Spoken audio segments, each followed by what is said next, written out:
Hello, thanks for joining me on Al's Air Guns. Today, I want to talk about BB guns. My initial air gunning experience and shooting experience, like many folks, started when I was about 10 years old and received from my grandfather a Daisy Golden Eagle I guess it was in the early 70s, well, it was made about 1976, I guess my gun was, and absolutely loved that BB gun. Learned safe gun handling with it, and I shot that thing for hours and hours on end. Really was my introduction to the shooting sports. Like many folks, as I progressed in my shooting career to firearms and then later to other air guns, I had really gotten away from BB guns. And in following a number of YouTubers, Walnut and Steel, Nibs over there, and more significantly recently, Papa T Adventures. Some of those folks have been participating in a number of BB gun shooting contests lately. Most recent of which was held by Hasbro, and that competition was for St. Patty's Day. It was a really neat shooting challenge, I guess, and a number of folks participated. I did not get to at that time, but I have been upgrading my BB gun arsenal and practicing in anticipation of competing in the next BB gun shootout. Now, in doing that, I also, for the channel, had picked up this vintage Daisy BB gun. And this is one that I covered recently. You might be interested in some of the videos on it. This one was actually made in 1972. It is a Model 1000.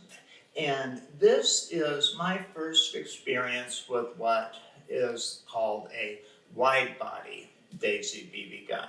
And these BB guns basically have a steel receiver sleeve that goes over the basic BB gun construction and turns it into a wider air gun. They also fit it with a wider stock.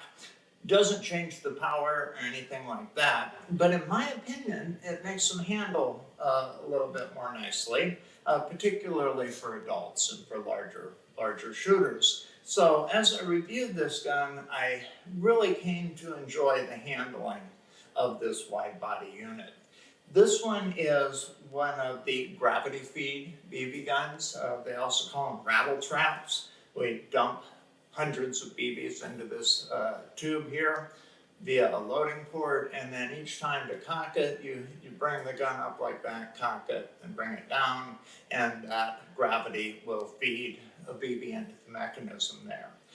That's something my one as a kid, my Golden Eagle, shot like that. And so something I was just always used to in cocking my BB gun. So that was not really a big deal to me, and thought of it pretty much as standard. However, a while ago, I also picked up a current production Model 25, which was right here. We've done a couple of videos on this, unboxings and whatnot. And I was thinking this would be a competition-worthy BB gun for me. Now, obviously, there are more accurized versions of the Daisy out. The 499B is supposed to be the most accurate BB gun in the world, but it is a single shot. I was looking for a repeater, and just felt like something like this might be better suited for what I was doing. Now, as I fell down the BB gun rabbit hole and began doing some shooting with both of these guns here, I really started studying more and more about how to modify and accurize or make more accurate the various rifles. And most of the older guns, like my Model 1000, basically used a piece for the barrel assembly, or what we call the shot tube, was basically a piece of flat steel that had been rolled into a tube. And that was not as precise as a true piece of steel tubing could be. And the bore diameter tended to have more variance and be a little wider than some of the modern construction like has gone into the Model 25. Also, a lot of these did not quite have the power of either a Model 25 or some of the newer guns. Now, some did, but for the most part, not. What I get to is when shooting competitively, this gun delivers better accuracy overall than this one does. But as I said, this is also really enjoyable to shoot. My epiphany came recently, and that was thanks to Shane over at RestOModDaisy. If you're at all interested in BB guns, maintenance, upgrades, modifying, that kind of thing, you owe it to yourself to check out RestOModDaisy. And Shane knows a lot about BB guns and the Daisy history. One of the things I learned recently in studying that channel is there's some interesting options available to bring a little more accuracy out of the earlier guns. And basically, the majority of the Daisy BB guns produced before like 1976, I believe, 78, don't quote me for sure on that, but certainly one like this that was early 70s, and a number of other guns in Daisy's lineup have an interesting ability. When we look at the shot tube that they use in these, because the rattle trap design had to line up to feed BBs via gravity and also had to line up to block this loading port with the little cover right here, and then had to orient this gravity feed mechanism so that when the gun's tilted, it would feed a BB end properly. When you looked at the threading on these, it does not thread all the way down. There's only a few turns of threads so that it could be twisted to orient properly and function properly. When they made the Model 25 and some of the more modern guns, we'll set that aside for a moment, they got away from the gravity feed mechanism and went to a controlled feed or a spring feed. And how these work, I'll bring this up to the camera, is there's actually a spring feed here. Let me make sure I got this in frame. And you have a follower. If we look right there, I think we can probably see some of the BBs here down still in the magazine. There we go. And what happens is this follower is drawn back. We put our BBs in through the hole here, release the follower, and then they're fed under spring tension. So you don't have to do the tilt feed of the old rattle trap. More importantly, when they designed this mechanism, the threads go all the way down to the bottom because it naturally oriented and didn't have to do this whole gravity feed system. Now that ended up leaving us in a unique scenario. And this was my epiphany. I learned this again from Shane and the folks at RestOModDaisy. Many of these earlier guns, like I say, I think they start late 70s and before.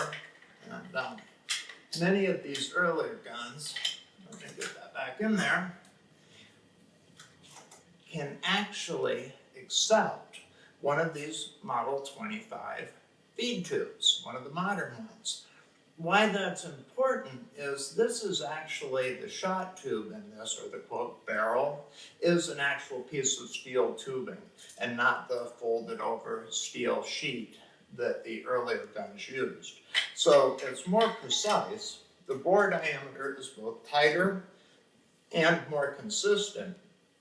But interestingly, these guns will accept the Model 25 modern feed mechanism. And they will screw in just fine. They work just fine. And once they're seated, you will end up, depending on the gun, with just a little bit of a gap here. But you end up getting the controlled feed mechanism of the modern Model 25 and the improved shot tube or barrel. Now, when I was practicing with both guns to look at which one I would shoot in competition, my Model 25 was delivering much tighter groups than this old gun was. And I went from groups that were about like that big at 7 yards to, with this guy, we're about that big. So I would say groups a third of the size. I'm going to go ahead and I will put up some of my targets that I shoot with both of these. But what you'll notice is when we switch to a 25, a modern Model 25 barrel in this gun, those groups tighten right up. Now, I understand there's probably also an increase in muzzle velocity. Now, I haven't run it over the chrono to do that. That's something I will do as I continue to explore these modifications. But the long and the short of it is, if you have an older gun like this that you really enjoy shooting, and it's not quite as accurate and powerful as you would like, do a little research. There's a very good chance that you can drop a modern Model 25 forced feed or controlled feed barrel into it and both pick up accuracy and pick up some additional muzzle velocity. That was news to me. That was an epiphany. So I can shoot my wide-bodied gun that I like the handling of better, and don't have to go to the modern gun unless I want to, but I can move over the barrel mechanism, the shot tube, and the controlled feed assembly and pick up those benefits. So that's something I had not been aware of. I thought that was incredibly cool. As you fall down that rabbit hole, there are a number of other things you can do to improve the power, velocity, and whatnot of these guns. We'll get into that in another episode. But I did want to go ahead and share that because that was something that I was ignorant of, and just wanted to go ahead and pass that along. Would encourage you guys to check out RestOMods.